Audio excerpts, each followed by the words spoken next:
¿Cuál es la situación al momento del senador Uribe? Ha evolucionado, lo que se conoce está estable, pero su condición sigue siendo crítica. El presidente Petro, bien temprano en la mañana se conocía que le resultaba extraño que en estos días que ocurrió el atentado, en estas horas que ocurrió el atentado, el senador haya tenido menos seguridad que la que tradicionalmente le acompañaba, y ha dejado entrever la posibilidad de que miembros de la policía estén implicados de alguna manera en este atentado. ¿Pero qué se conoce al momento y cuál es la situación del senador? Buenos días, bienvenida. Buenos días, un saludo para todos los hermanos ecuatorianos y pues muchísimas gracias por estar atentos a lo que está sucediendo en nuestro país. Bueno, pues primero que todo quiero decir que nos solidarizamos profundamente con lo que está pasando con el senador Miguel Uribe. Yo creo que es algo que tiene conmocionado a todo Colombia y pues revive muchas heridas del pasado. El estado del senador es que sigue, digamos, en pronóstico reservado. Sigue, como tú bien lo dijiste, en una situación muy crítica, y pues sí ha habido bastantes, digamos, preocupaciones alrededor de la seguridad del senador. Primero, él tenía 7 personas entre policías y escoltas de la Unidad Nacional de Protección que estaban a cargo de su seguridad, pero ese día solo había 3 presentes. Y de hecho, cuando pasa el atentado, vemos que no hay ninguno alrededor de él, y es gracias a que está con un concejal de la ciudad de Bogotá que también tiene esquema de protección que se, digamos, logra aprender al autor material del intento de homicidio, que es un muchacho, un niño de 15 años. Y hay algunas cosas extrañas. La fiscal general de la Nación salió a decir ayer que aunque pareciera por videos que se hicieron, digamos, antes de que el niño entrara al parque, parecía que tuviera un celular en la mano, él tenía consigo un celular. Sin embargo, cuando llega a su lugar de retención, el celular no aparece. Otra cosa, digamos que esto sí, pues es un rumor, o pues no un rumor, pero todavía no lo han confirmado las autoridades, pero en el video pareciera que al muchacho le empiezan a pegar en la cabeza y pues llega con un estado de salud bastante preocupante también. Entonces, lo que ha dicho el presidente es que en este momento lo que tenemos que hacer es proteger mucho, digamos, al autor material, al niño que cometió este asesinato, teniendo en cuenta pues que en el pasado lo que hacían con los sicarios, con estos autores materiales, era asesinarlos después de que cometían el crimen, haciendo muchísimo más difícil llegar al autor material de los hechos. ¿Cómo está? Qué gusto saludarle, María del Mar. Esta situación ocurrida el pasado sábado, les toma por sorpresa como país ahora, digo, usted además es víctima de la violencia que vivió Colombia en décadas anteriores, en los 90 específicamente, donde había un enemigo específico, conocían quiénes eran los que lideraban los cárteles del narcotráfico que tenían sumida a Colombia en la violencia.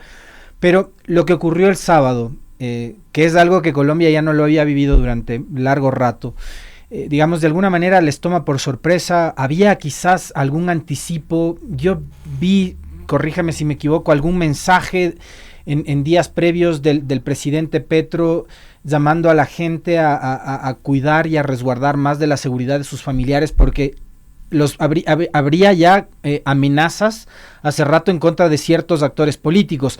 ¿Qué es lo que se sabía o qué es lo que se supo hasta el momento del atentado del sábado anterior? Bueno, pues quisiera devolverme un poquito a años atrás, en los 80s, 90s, en el tránsito entre los 80s y los 90s, nosotros tuvimos asesinados 4 candidatos presidenciales.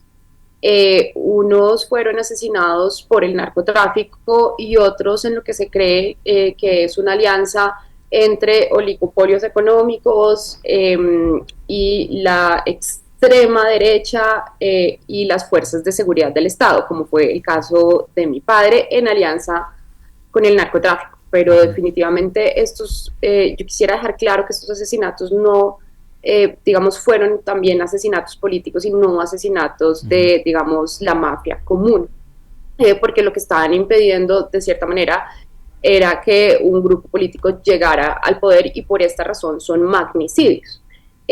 Lo que está pasando, pues digamos ahorita hay muchísimas hipótesis, pero no sabemos cuál es la razón o no se sabe, por eso tan importante saber quiénes fueron los autores materiales, porque, digamos, hay este intento de asesinato. Hay muchísimas hipótesis. Una hipótesis es que fue el narcotráfico que está buscando, digamos, desestabilizar al país. Hay, digamos, distintas hipótesis que de un bando o de otro bando político se quería tener, digamos, una ventaja electoral. Y pues también hay hipótesis de que los discursos de odio de lado a lado han llevado a que haya, digamos, una reacción muy fuerte de personas que se han vuelto, perdonen la redundancia, reaccionarias. Pero en este momento realmente no tenemos muy claro cuál ha sido la razón del intento de asesinato. Uh-huh. Senadora, en las últimas horas, le decía, el presidente Petro ha dejado entrever que la posibilidad de que en este atentado hayan participado elementos de la fuerza pública. ¿Qué tan contundente es esa versión? ¿Por qué el presidente hace esa afirmación y dice que la seguridad del candidato, del precandidato y del senador el día del atentado fue menor a la que tradicionalmente tenía en otros momentos? ¿Qué tan verosímil es esa hipótesis que tiene el presidente Petro? Pues es que yo creo que en este momento muchas hipótesis son verosímiles y sí hay unas, digamos, hay unos temas que preocupan. Bueno, primero tenemos que tener en cuenta que Colombia es un país en conflicto, entonces la Unidad Nacional de Protección en un año puede tener más de 29.000 solicitudes de protección. Nosotros en Colombia, como me imagino, pues como sé que pasa en algunos municipios de Colombia, casi que necesitamos proteger al municipio entero. Las solicitudes que nosotros más recibimos como congresistas es el acompañamiento de la Unidad Nacional de Protección por amenazas a líderes ambientales, líderes sociales y a políticos. O sea, yo creo que cualquier político visible en el país, y no sé si sea así en Ecuador, espero que no, pero es amenazado constantemente en redes. O sea, yo, pero cualquiera, digamos, cualquier persona medio visible o visible, todos los días está siendo amenazada en redes porque el escalamiento de la publicidad, del lenguaje, de las palabras a que ha llevado las redes sociales, pues es bastante preocupante. Yo creo que el llamamiento ha sido mucho a desarmemos las palabras. Sin embargo, sí hay, digamos, unos indicios muy preocupantes que se asemejan, por ejemplo, el asesinato de mi papá hace 30 años, pero también el de Jaime Pardo Leal, el de Bernardo Jaramillo Osa, estuvieron relacionados con la fuerza pública y fueron, digamos, parecidos en la medida en la que un niño o un joven sicario se le paga, se le amenaza a su familia y se le da, digamos, un dinero, pues digamos, irrisorio y pues así es que acceden a cometer físicamente el asesinato. Pero entonces hay varias cosas que son muy extrañas, exactamente. O sea, que él tenía 7 personas que tenían que estar en ese momento con él, sin embargo, solo había 3, y digamos que había un policía que era el que estaba coordinando el esquema. Segundo, ¿qué pasó con el celular del muchacho? O sea, ¿por qué? ¿Cómo es posible que todo pasa, digamos hoy en día que lo graban todo pasa en cámara, cogen al muchacho, tiene el celular, etcétera, lo coge la ONP, la policía, y cuando llega al lugar de retención no está el celular? ¿Quién más, además de la Unidad Nacional de Protección y la policía, pues, y además en este caso es la policía, quien más además de la policía estuvo en contacto con el muchacho para que él no tenga el celular? Segundo, ¿cómo es posible que una vez ya lo tienen aprensado, tiene un tiro en el pie el muchacho, lo tienen, no sé, 7, 8 personas, una muchedumbre enardecida, porque le empiezan a pegar en la cabeza cuando, pues, yo creo que lo primero que tienen que saber los escoltas y la policía es que hay que cuidar la vida del autor material, pues porque es la prueba más importante que hay en este tipo de casos, y yo creo que ese es el protocolo de seguridad que todas las personas, digamos, que están en este trabajo tienen que tener. Entonces sí encontramos distintas, digamos, distintos signos de alarma. Y yo creo que teniendo en cuenta lo que ha pasado, lo que pasó en el pasado, o sea, por ejemplo, el hecho de que en el caso de mi papá, la persona que digamos, estuvo envuelta en el asesinato fue su escolta, que en ese momento esa entidad ya no existe, pero lo manejaba el DAS, que era la Agencia de Inteligencia del Estado. Digamos que por malos manejos, corrupción, pero también crímenes de Estado, se acabó. Pero entonces ahí sí estamos viendo distintos signos de alarma. Fíjese, los casos muy parecidos en lo que ha ocurrido entre lo del sábado en Colombia y lo que sucedió acá el 9 de agosto del 2023 en Ecuador con Fernando Villavicencio, ¿no? El celular de Villavicencio desapareció, nadie sabe a manos de quién fue a parar, después se dijo por parte de sus familiares que botaron al río el celular, después apareció en manos del FBI supuestamente, ¿no? Aparecieron unos chats, sobre esos chats nadie se hace responsable, si son reales o no, etcétera. Y finalmente tanto el sicario como otros 6 o 7 involucrados terminaron asesinados, los 6 o 7 en la cárcel, en manos del entonces gobierno de Guillermo Lasso. Cosas muy parecidas en uno y otro caso. María del Mar, ¿en qué coyuntura política ocurre esto en Colombia? También como para tratar de entender desde acá del Ecuador lo que está en discusión, lo que está en disputa a este momento. El presidente Petro estaba buscando llevar adelante una consulta popular, una serie de reformas de carácter laboral, social, que tenían la oposición de varios actores, incluido el candidato o precandidato Uribe, entre otros, grandes medios de comunicación, bloques económicos muy fuertes también combatiendo las propuestas de reforma legal del presidente Petro, y estamos en Colombia en un año preelectoral. ¿Cómo entender también esos acontecimientos desde el sábado hasta acá con respecto de la coyuntura política que ustedes están viviendo en su país?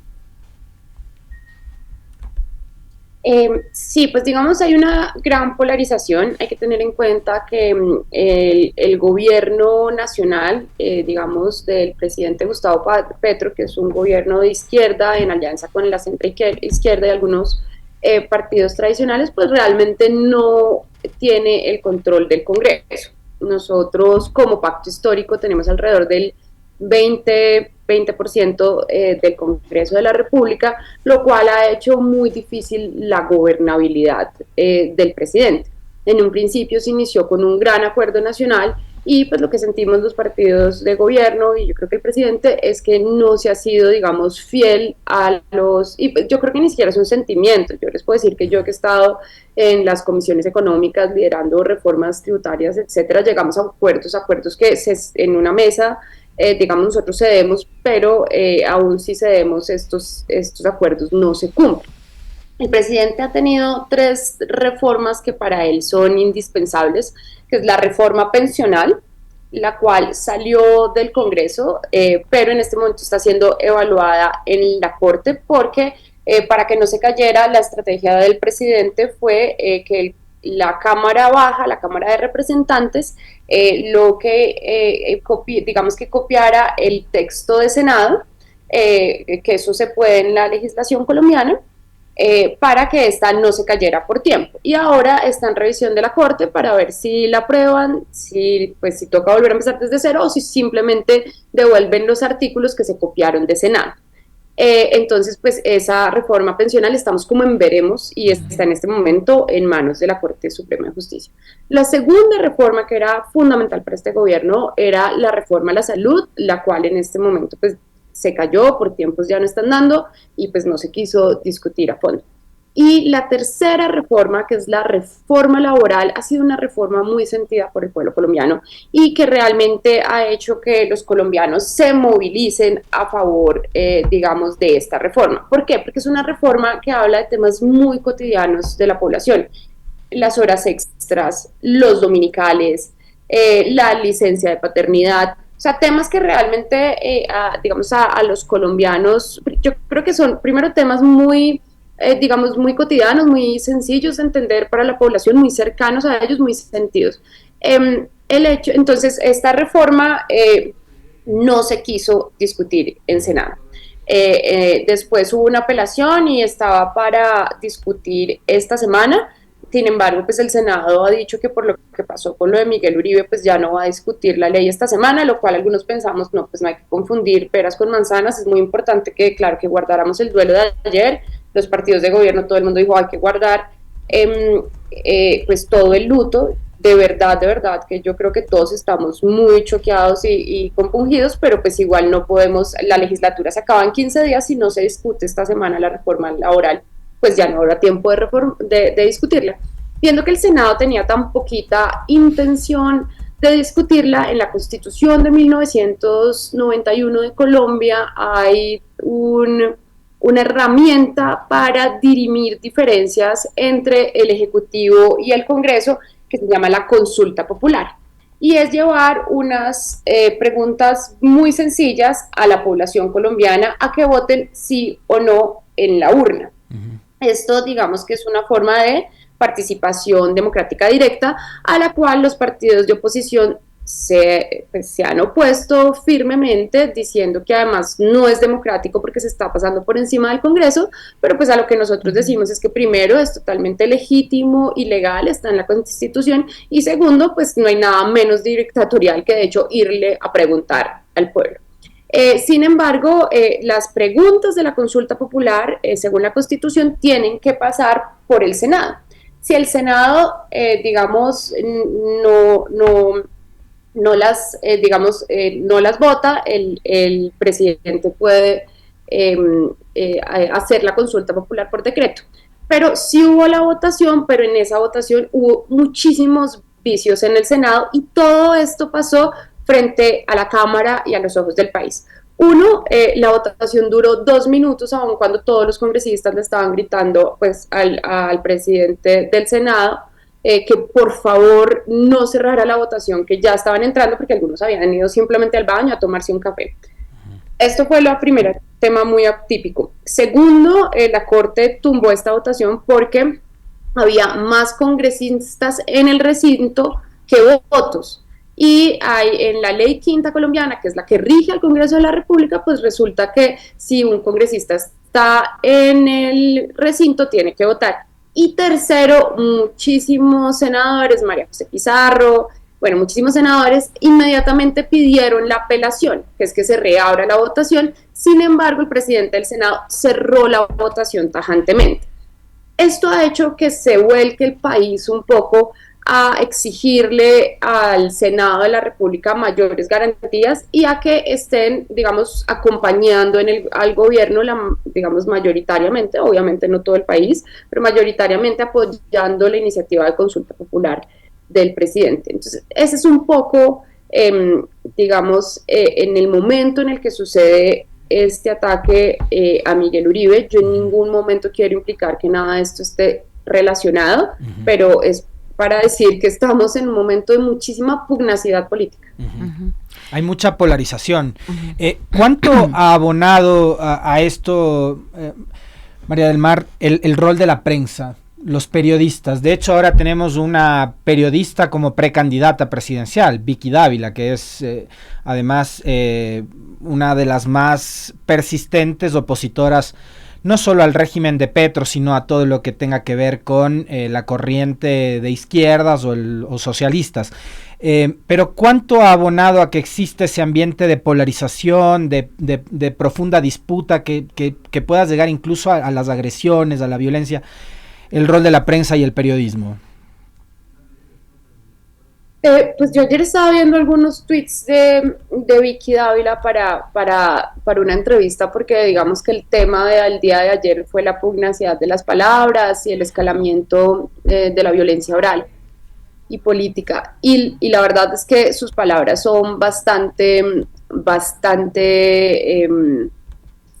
fuertes, bastante agresivas, pero es mi opinión personal que su actuación en el escenario de lo que ha pasado con Miguel Uribe la ha dejado muy mal parada.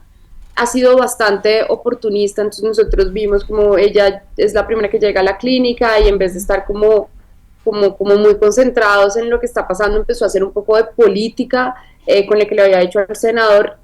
mejor dicho, ella llegó primero al hospital que él, etcétera. Entonces yo creo que esto le ha jugado muchísimo en contra a la periodista Vicky Dávila, porque se ha notado muchísimo un afán de oportunismo que yo creo que la misma derecha le ha estado reclamando.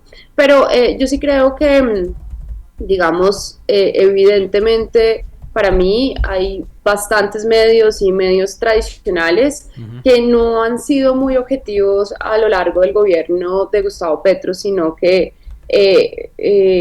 es claro, y creo que la ciudadanía lo dice en redes, etcétera, muchísimas veces toman partido de un lado y muchos medios, digamos, tienen una agenda política. Entonces, yo creo que hay una pregunta, y ustedes como periodistas se lo ven hacer todo el tiempo, y es hasta dónde debe, o sea, hasta dónde es libertad de prensa, que la apoyamos, la respetamos, siempre tiene que haber libertad de prensa, pero hasta dónde va también la influencia económica en la capacidad política de los medios. Digamos que ya es un lugar común que muchas personas dicen que el cuarto poder del Estado son los medios de comunicación. Senadora, esta situación por la que atraviesa el precandidato Uribe, que está en el estado crítico en el que se encuentra, ¿podría modificar el escenario político con miras a las elecciones? Es decir, si él no logra salir adelante de esta situación, ojalá que sí lo haga, pero si no lo logra, ¿quién podría, pues yo creo que, beneficiarse políticamente de esto con miras a las elecciones próximas? pues es que yo creo que lógrelo, que realmente y de alma, sinceramente espero que salga de esto, o no lo logre, ya el escenario político ha sido modificado, ¿sí? ¿Por qué? Porque, y yo creo que esto de pronto es mi lectura personal de su país, quizás desde, digamos, desde la superficialidad o la ignorancia, pero mi lectura de lo que pasó con el candidato asesinado en Ecuador es que la candidata Luisa estaba por encima digamos, de las encuestas, y esto hace que más adelante pues digamos que el pueblo, al ser el candidato derecho del pueblo ecuatoriano, le cobró esto al correísmo de alguna manera. No estoy diciendo que todo el pueblo ecuatoriano, pero sí creo que una parte del pueblo ecuatoriano le cobró esto al correísmo, y yo creo que la lectura de muchos colombianos, no de todos, es que lo que puede haber hecho este atentado es, digamos, hacer que suban en las encuestas la derecha colombiana. Y si vemos que, digamos, las personas con quizás menor interés en la política, que quizás no les gusta tanto ver las noticias o leer los periódicos, etcétera, pues sí quedan con una lectura muy simple de que esto lo hizo la izquierda, ¿sí? Cuando en realidad puede ser, digamos, no estoy diciendo que haya sido así, pero hay una hipótesis de que cualquier bando electoral pudo haber cometido este hecho.